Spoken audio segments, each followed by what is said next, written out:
പിടിയോളം നിലക്കടല മതി കേട്ടോ. ഒന്നും ചേർക്കണ്ട, പൊടിച്ച് ഒരുപാട് പഴുത്ത് പോയതാവരുത് കേട്ടോ. അതുപോലെ തന്നെ കൊടുക്കുന്നത് ഇഞ്ചിയാണ്, ഒരു ചെറിയ. ഞങ്ങളുടെ കൊച്ചു ലോകത്തിലേക്ക് എല്ലാവർക്കും സ്വാഗതം. ഞാൻ ലജിത. എൻ്റെ കൊച്ചു വിഭവവും വിശേഷങ്ങളും ഒക്കെ നിങ്ങളുമായിട്ട് പങ്കുവെക്കാനായിട്ടാണ് ഞാൻ വന്നിരിക്കുന്നത്. അപ്പോൾ എന്നോടൊപ്പം നിങ്ങളും ഉണ്ടാവുമെന്ന് ഞാൻ പ്രതീക്ഷിക്കുന്നു.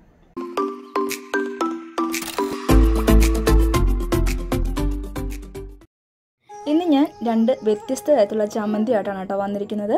ഇത് വെളുത്തുള്ളി ചമ്മന്തിയാണ്. നമുക്ക് 1 മാസം വരെയൊക്കെ ഇത് ഉണ്ടാക്കി ഉപയോഗിക്കാൻ പറ്റും കേട്ടോ. അടുത്തതായിട്ട് കശുമാങ്ങ ചമ്മന്തിയാണ്. ഞങ്ങളുടെ ഇവിടെയൊക്കെ കപ്പലുമാങ്ങ എന്നാ പറയാം കേട്ടോ. നിങ്ങളുടെ അവിടെയൊക്കെ കശുമാങ്ങ എന്നൊക്കെ പറയാം. ആദ്യം നമുക്ക് വെളുത്തുള്ളി ചമ്മന്തി ഉണ്ടാക്കാം കേട്ടോ. അതിന് വേണ്ടിയിട്ട് ഞാൻ ഒരു പാൻ അടുപ്പത്ത് വെച്ചിട്ട് ആവശ്യത്തിന് ഓയിൽ ഒഴിച്ചു കൊടുത്തതിന് ശേഷം ഒരു 10-20 അല്ലി വെളുത്തുള്ളി ഒന്ന് ചെറുതായിട്ട് ചതച്ചിട്ട് ഇട്ട് കൊടുത്തിട്ട് അതൊന്ന് മൂപ്പിച്ചെടുക്കുക കേട്ടോ. മൂത്ത് വരുന്ന സമയത്ത് നമുക്ക് നിലക്കടല ആ കൂടി ഇട്ട് കൊടുക്കാം. ഒരു പിടിയോളം നിലക്കടല മതി കേട്ടോ. എന്നിട്ട് അതും മൂത്ത് വരുന്ന സമയം ആകുമ്പോൾ അതിലേക്ക് ഞാൻ ഇട്ട് കൊടുക്കുന്നത് കൊപ്ര തേങ്ങയാണ്. ഞാൻ ഒരു തേങ്ങയുടെ പകുതിയോളം കൊപ്ര കട്ട് ചെയ്തെടുത്തിട്ടുണ്ട് കേട്ടോ. നമ്മൾ സാധാരണ തേങ്ങ ഇട്ട് കൊടുത്തു കഴിഞ്ഞാൽ അത് കനപ്പുണ്ടാവും പെട്ടെന്ന്. കൊപ്ര തേങ്ങയാകുമ്പോൾ അങ്ങനെ ഉണ്ടാവില്ല കേട്ടോ. ഇനി ഇട്ട് കൊടുക്കുന്നത് എള്ളാണ്. വെള്ള എള്ള ഇട്ട് കൊടുക്കുന്നുണ്ട്. എന്നിട്ട് അത് ഒന്ന് മൂത്ത് വരുമ്പോഴത്തേക്കും അതിലേക്ക് ആവശ്യത്തിന് മുളക് പൊടി ഇടുക കേട്ടോ.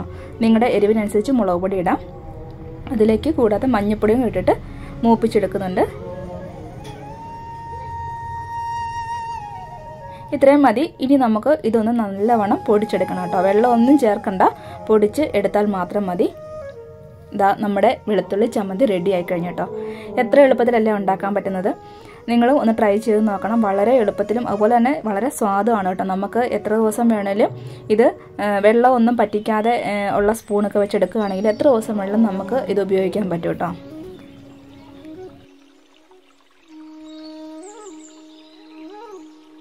അടുത്തത് നമുക്ക് കശുമാങ്ങ ചമ്മന്തി ഉണ്ടാക്കാം കേട്ടോ.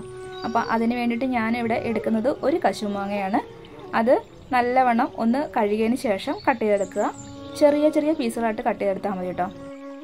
ചമ്മന്തി അരയ്ക്കാനായിട്ട് കശുമാങ്ങ എടുക്കുമ്പോൾ പ്രത്യേകം ശ്രദ്ധിക്കണം. ഒരുപാട് പഴുത്ത് പോയതാവരുത് കേട്ടോ. അതുപോലെ തന്നെ തീരെ പഴുപ്പില്ലാത്തതും ആവരുത്. തീരെ പഴുപ്പില്ലാത്തതായി കഴിഞ്ഞാൽ അത് ചോന കൂടുതലായിരിക്കും, നമുക്ക് തിന്നാൻ ബുദ്ധിമുട്ടായിരിക്കും കേട്ടോ. അപ്പോൾ നമ്മൾ പിടിച്ചാലും ഞെങ്ങാത്ത ഒരു പഴുപ്പുണ്ടല്ലോ, ആ ഒരു പഴുപ്പ് മതി കേട്ടോ. അപ്പം ഞാനിതെല്ലാം കട്ട് ചെയ്തെടുത്തിട്ടുണ്ട്. ഇനി അത് മിക്സിയുടെ ജാറിലേക്ക് ഇട്ട് കൊടുത്തിട്ട് ആ കൂടെ ഞാൻ ഇവിടെ എടുക്കുന്നത് 1 മുറി തേങ്ങയാണ് കേട്ടോ. ആ തേങ്ങ ചിരവിയത് ആ കൂടെ അങ്ങ് ഇട്ട് കൊടുക്കുകയാണ്. അതിനുശേഷം അതിലേക്ക് ഒരു 7-8 ചുവന്നുള്ളിയോളം ഞാൻ അരിഞ്ഞ് ഇട്ട് കൊടുക്കുന്നുണ്ട്. ഇനി അതിലേക്ക് ഞാൻ ഒരു 2 പച്ചമുളക് കട്ട് ചെയ്തിട്ട് കൊടുക്കുന്നുണ്ട് കേട്ടോ. അപ്പോൾ ആവശ്യത്തിനനുസരിച്ച് നിങ്ങൾക്ക് മുളകിൻ്റെ ഒക്കെ എണ്ണം കൂട്ടും കുറയ്ക്കുകയും ചെയ്യാം. പിന്നെ അതിലേക്ക് ഇട്ട് കൊടുക്കുന്നത് ഇഞ്ചിയാണ്. ഒരു ചെറിയ കഷ്ണം ഇഞ്ചി ഇട്ട് കൊടുക്കുന്നുണ്ട്. കൂടാതെ ഒരു തണ്ട് കറിവേപ്പില ഇട്ട് കൊടുക്കുന്നുണ്ട് കേട്ടോ.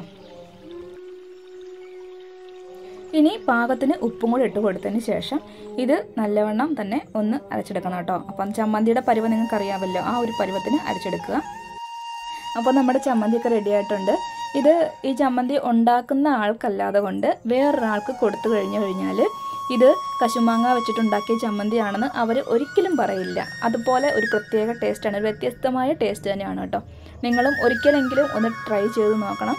അതുപോലെ തന്നെ എൻ്റെ വീഡിയോ ഇഷ്ടമാവുകയാണെങ്കിൽ ലൈക്ക് ചെയ്യാനും സബ്സ്ക്രൈബ് ചെയ്യാനും ഷെയർ ചെയ്യാനും സപ്പോർട്ട് ചെയ്യാനും മറന്നു പോകരുത് കേട്ടോ. ഈ 2 ചമ്മന്തികളും ഉണ്ടാക്കുന്നതിന് ആവശ്യമായ സാധനങ്ങളും അളവുകളും ഒക്കെ ഞാൻ ഡിസ്ക്രിപ്ഷൻ ബോക്സിൽ കൊടുത്തിരിക്കാം. നിങ്ങളൊന്ന് ട്രൈ ചെയ്ത് നോക്കണം കേട്ടോ. അപ്പോൾ അടുത്തൊരു വീഡിയോയുമായിട്ട് വരുന്നവരേക്കും എല്ലാവർക്കും ഒരുപാട് നന്ദി.